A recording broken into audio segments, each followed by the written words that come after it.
بسم الله الرحمن الرحيم ياسين والقرآن الحكيم إنك لمن المرسلين على صراط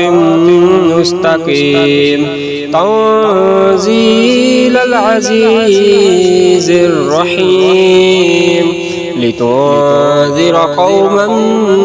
ما أنذر آباؤهم فهم غافلون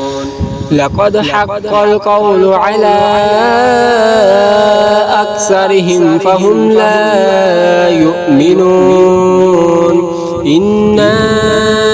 جعلنا في أعناقهم أغلالا فهي إلى الأذقان فهم مقمحون